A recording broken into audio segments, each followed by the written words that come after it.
Hi friends, आज हम सीखेंगे direct and indirect speech exclamatory sentence. Exclamatory sentence ऐसे सेंटेंस होते हैं, ऐसे शब्द होते हैं जो अचानक मुंह से निकलते हैं, यानी अचानक के भाव प्रकट करते हैं, चाहे वो खुशी का हो या आश्चर्य का हो या गम का हो। तो आइए सीखते हैं, जब एक्सक्लामेटरी सेंटेंसेस रिपोर्टेड स्पीच हो तो उसको इनडायरेक्ट नरेशन में कैसे चेंज करते हैं। रूल नंबर 1, इंटरजेक्शंस को समाप्त कर देते हैं, क्योंकि इनके भाव तो रिपोर्टिंग वर्ब से स्पष्ट हो जाते हैं। इंटरजेक्शन हुर्रा से जॉय, एलएस से सौरो, वट आ तथा हाउ से सरप्राइज तथा ब्रो से अप्रूवल प्रकट होता है। इन्वाइटेड कॉमर्स को दैट में बदल देते हैं एजेटिव सेंटेंस यानी ऑफर्मेटिव सेंटेंस की तरह। नोट ऑफ एक्सक्लामेशन यानी एक्सक्लामेशन के मार्क को फुल स्टॉप में बदल देते हैं।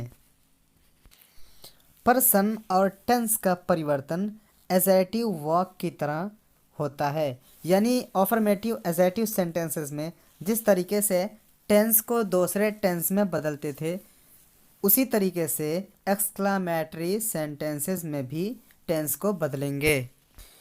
इसको बदलने का पूरा कॉन्सेप्ट एजेटिव सेंटेंस के इनडायरेक्ट और डायरेक्ट नरेशन में दे दिया गया है। आप वहाँ से इसको समझ सकते हैं। रिपोर्टिंग वर्ब सेड के स्थान पर परिवर्तन निम्न प्रकार से करना चाहिए, यानी जैसा वर्ड्स वहाँ पर यूज़ होगा एक्सक्लामेटरी का, उसी के भाव के अनुसार हम उस सेंटेंस को बदलेंगे। फॉर एग्जाम्पल, यदि प्रसन्नता प्रकट की जाए यानी खुशी हो तो एक्सक्लैम्ड विद जॉय या एक्सक्लैम्ड विद डिलाइट का प्रयोग करते हैं। फॉर एग्जाम्पल, डायरेक्ट स्पीच में हम कहते हैं he said hurrah I have passed the examination. यहाँ पर हुर्रा जो शब्द है ये खुशी को प्रकट कर रहा है, तो यहाँ पर हम यूज़ करेंगे एक्सक्लैम्ड विद जॉय या एक्सक्लैम्ड विद डिलाइट। तो चलिए इनडायरेक्ट का रूल देखते हैं। He exclaimed with delight that he had passed the examination.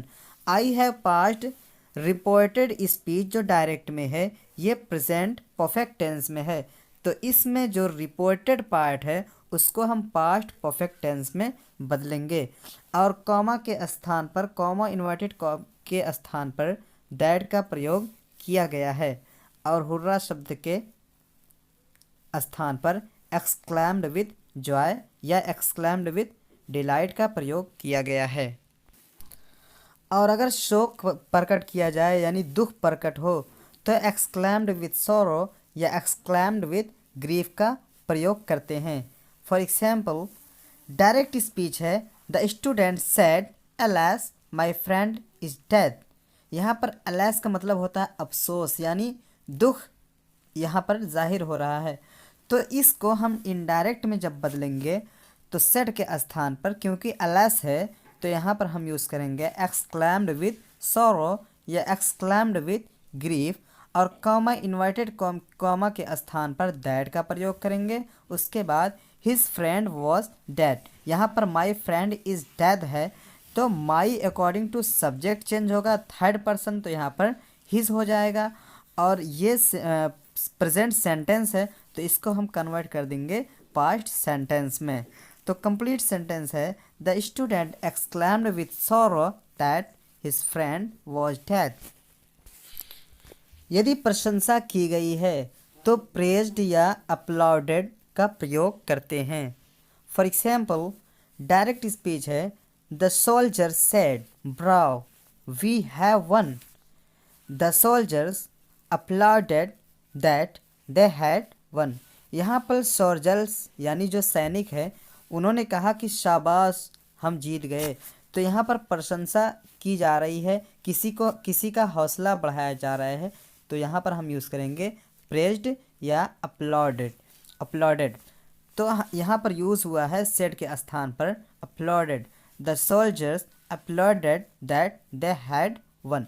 यहाँ पर we have won simple present perfect tense है, तो यहाँ पर इनडायरेक्ट स्पीच में होगा दे हैड वन, यानी subject plus had plus V3, ये है past perfect tense. What a या हाउ से अधिकता प्रकट होती है, इसलिए इनके स्थान पर हम वेरी या ग्रेट का प्रयोग करते हैं। एक्सक्लामेशन सेंटेंस में अक्सर what a great job, how much ऐसे वर्ड्स यूज होते हैं। तो यदि व्हाट ए या हाउ के बाद नाउन आए तो उसे ग्रेट से बदलते हैं, परंतु उसके बाद एडजेक्टिव आने पर उसे वेरी में बदलते हैं। इसमें रिपोर्टिंग वर्ब सेड को एक्सक्लैम्ड में बदल देते हैं। डायरेक्ट स्पीच में हम कहते हैं the child said how beautiful the flower is. यहाँ पर हम फूल की सुंदरता बताने के लिए हाउ यूज़ कर रहे हैं कि फूल कितना खूबसूरत है, कितना सुंदर है। तो इसको हम इनडायरेक्ट में बनाएंगे the child exclaimed that the flower was very beautiful. अब ये जो फर्स्ट सेंटेंस है रिपोर्टेड स्पीच का डायरेक्ट स्पीच में, तो ये है एक्सक्लामेटरी सेंटेंस, लेकिन इनडायरेक्ट सेंटेंस में, इनडायरेक्ट स्पीच में ये एजर्टिव यानी पॉजिटिव सेंटेंस होना चाहिए। सेकंड एग्जांपल है the master said what a lazy fellow you are.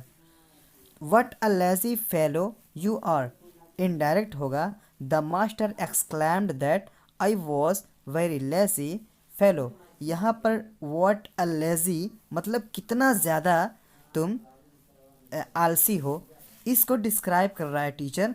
तो यहाँ पर आएगा exclaimed that I was very lazy.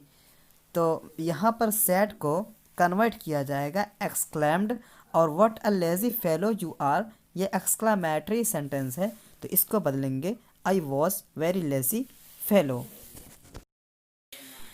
यदि वाक्य में गुड हेवेंस का प्रयोग हो तो रिपोर्टिंग वर्ब को एक्सक्लैम्ड विथ सरप्राइज में बदल देते हैं। फॉर एग्जाम्पल डायरेक्ट स्पीच है the old man said good heavens the hut has caught fire. Indirect होगा the old man exclaimed with surprise that the hut had caught fire. यहाँ पर good heaven's का मतलब होता है अरे, यानी आदमी जब कोई काम एकाएक देखता है तो कहता है अरे ये काम हो गया। तो यहाँ पर झोपड़ी में आग लग गई है, तो वो आदमी अचंभे में कह रहा है अरे झोपड़ी में आग लग गई है। तो इसलिए हम गुड हेवेंस के स्थान पर एक्सक्लैम्ड विथ सरप्राइज का प्रयोग करते हैं।